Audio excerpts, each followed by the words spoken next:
بسم اللہ الرحمن الرحیم. السلام علیکم. معیز امجد صاحب ہمارے ساتھ موجود ہیں. آپ نے گزشتہ نشستوں میں جانا ہوگا کہ وہ کیا تصور رکھتے ہیں ہمارے یہاں جو مختلف پرابلمز ہیں، کانفلکٹس ہیں، ان کے بارے میں، خود ان کا لائف جرنی کیا رہا اور اس وقت جو وہ کام کر رہے ہیں اس کی ہرمینوٹکس کیا ہے. اسی سلسلہ گفتگو کو آگے بڑھاتے ہیں. السلام علیکم معیز بھائی، خیریت سے ہیں؟ معیز بھائی یہ بتائیے گا کہ پاکستان جہاں ہم اور آپ اٹھے ہیں، پس منظر سے واقف ہیں، اس کا سب سے بڑا مسئلہ کیا ہے؟ میں بھی جاتا رہتا ہوں کبھی کبھی. تو گزشتہ دنوں ایک مجلس میں مجھ سے کسی نے پوچھا کہ بھائی آپ ابھی پاکستان سے ہو کر آئے ہیں، آپ کو پاکستان کا سب سے بڑا مسئلہ کیا لگا؟ عام طور پر لوگوں کا متوقع جواب یہ ہوتا ہے کہ بھئی مہنگائی ہے، معاشی تنگی ہے، سیاسی عدم استحکام ہے، اس طرح سے خطے کی جغرافیائی صورتحال میں ہماری سرحدیں خطروں میں ہیں اور ایک کشمکش سے گزر رہی ہیں. تو میں نے اپنا بالکل جو امیڈیٹ ایکسپیرینس تھا وہ شیئر کیا. میں نے کہا میں بھی پاکستان سے آ رہا ہوں، مجھے جو پاکستان کا سب سے بڑا مسئلہ لگا وہ غیبت کا مسئلہ ہے. میں جس جگہ پر بیٹھا، کسی سیگمنٹ آف لائف کے ساتھ میرا انٹریکشن ہوا، چاہے وہ علماء ہوں، چاہے وہ ٹیچرز ہوں، یہاں تک کہ گھر کے اندر، اپنے گھروں کے اندر، رشتہ داروں کے اندر ساس بہو کی برائی کر رہی ہے، کزن دوسرے کزن کی کر رہا ہے، دفتر میں جائیں پیون سے لے کر ایم ڈی تک، آپس میں کوئی مجلس خالی نہیں ہے جس میں دوسرے لوگ زیر بحث نہ آئیں. تو میرے خیال میں اس سے ایک نفسیات پیدا ہوتی ہے. ایک چیز میں نے آئیڈینٹیفائی کی. آپ کا کیا ایکسپیرینس ہے؟ ہماری سوسائٹی پاکستان کا جو بنیادی مسئلہ ہے وہ کیا ہے؟ آپ نے جو بات فرمائی تھی، میں اس پر صرف چھوٹا سا ایک تبصرہ کر کے پھر اگلی بات کا جواب. یعنی یہ جو آپ نے بات فرمائی کہ ہمارا ایک مسئلہ غیبت کا ہے، ہم نے پچھلے پروگرام میں آپ کو یاد ہوگا کمپٹیشن پہ ذکر کی بات ہوئی تھی. غیبت اصل میں اس نفسیات کا ایک اثر ہے. دیکھیے میں بتاتا ہوں آپ کو کیسے ہے. یعنی جس وقت ہم اسکیسٹی کی نفسیات میں جیتے ہیں تو اس وقت مجھ سے اگر کوئی بہتر ہے تو پھر میں کمتر ہوں. اور اگر وہ میرے سامنے، مثال کے طور پر آپ بیٹھ کے میرے سامنے میرے کسی بھائی کے بارے میں کہیں کہ یہ اس کی بڑی یہ کوالٹی ہے، تو مجھے اس کے کوئی کیڑے نکالنے پڑیں گے، ورنہ تو وہ میرے سے بہتر ہو جائے گا. یعنی میں ہر وقت اصل میں اس کمپیٹیٹیو نفسیات میں جینا شروع کر دیتا ہوں کہ اگر کسی کی تعریف ہو رہی ہے تو مجھے اس کو ٹھیک کرنا ہے، ادروائز میں پیچھے رہ جاؤں گا. ایک تو یہ میری جو فیلڈ آف اسٹڈی رہی نفسیات کے اندر، وہ کنسٹرکٹیو ڈیولپمنٹل اپروچ میں نے زیادہ، میرا انٹرسٹ بھی زیادہ اس کا ہے، مجھے سمجھ میں بھی زیادہ وہ آتی ہے بات. اور اس کی وجہ سے میں یہ سمجھتا ہوں، جب میں یہ دیکھتا ہوں پاکستان کے لوگوں کو، تو کنسٹرکٹیو ڈیولپمنٹل اپروچ میں خاص طور پہ ماڈرن کام جو ہوا 1970s میں، انہوں نے اس کی سٹیجز کچھ ڈٹرمن کرنے کی کوشش کی کہ انسان کس طرح ڈیولپ کرتا ہے. تو اس کی جو پہلی سٹیج ہے اس کو وہ کہتے ہیں امپلسو سٹیج. یعنی جس وقت وہ بالکل ہی زیرو سٹیج سے آگے جاتا ہے تو first stage is impulsive, and second stage is جس کو وہ کہتے ہیں نیڈ بیس سٹیج. ٹھیک ہے جی، یعنی امپیریل سٹیج. امپیریل سٹیج یہ ہوتی ہے کہ میری ضرورت پوری ہو جائے، مجھے ہر وہ کام کرنے کے لیے میں تیار ہوں، میں اپنے والدین کی عزت کرنے کے لیے تیار ہوں، پیرنٹس کی اور ٹیچرز کی عزت کرنے کے لیے تیار ہوں، کیونکہ مجھے لگتا ہے کہ ان سے میری نیڈ واپس، افادیت. ٹھیک ہے جی. یہ اس سٹیج پر ہماری سوسائٹی رک گئی ہے. یعنی مجھے ایسا محسوس ہوتا ہے کہ ہم سب کے سب پاکستان میں ہماری صرف ایک پرابلم ہے کہ what is in it for me. سڑک پہ سب سے زیادہ نظر آتا ہے جب گاڑی نکالنی ہوتی ہے. ایگزیکٹلی. یعنی مجھے کیا ملے گا، میں کیوں میں کھڑا ہو جاؤں، مجھے کیا حاصل ہوگا، میں اگر جلدی کر سکتا ہوں تو میں اپنا مسئلہ نکالوں.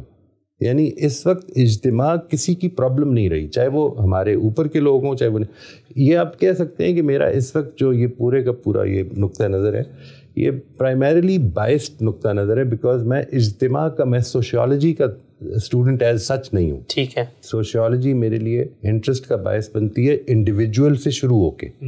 اور میں جس وقت انڈیویجول کے لیول پہ دیکھتا ہوں پاکستان کو، خواہ میں اپنی زندگی پہ غور کروں، خواہ میں کسی اور، یعنی میں نے اپنے بڑے اچھے دوستوں کے بارے میں یہ، اور بڑے خدمت گار لوگوں کے بارے میں یہ دیکھا کہ جب ان کو ضرورت پڑی کسی چالان کو چھڑانے کی تو ان کی پرابلم یہ ہے کہ وہ کسی طرح سے ہو جائے، ان کا کام ہو جائے. میں نے یہ دیکھا کہ جس وقت کسی نے یہ کہا کہ ظلم زیادتی ہو رہی ہے، دیکھیں ہمارے ایک بھائی کے ساتھ کوئی زیادتی ہو رہی ہے، تو میں نے اپنے بھائی کی جیل میں ضرورت پوری کر دی ہے. میں نے اس سے یہ سبق نہیں سیکھا کہ دیکھیں ساروں کے ساتھ جو ہو رہا ہے اس کے لیے مجھے کچھ کرنا چاہیے. میرے اندر یہ جذبہ پیدا ہو جائے کہ اب میں نے زندگی کا اپنا مقصد بنانا ہے کہ میں کچھ کنٹریبیوٹ کروں اس کام کے لیے. یہ بہت کم ہے ہمارے اندر. یعنی we are all actually stagnated at the second stage, جس کو وہ تھرڈ اسٹیج کہتے ہیں.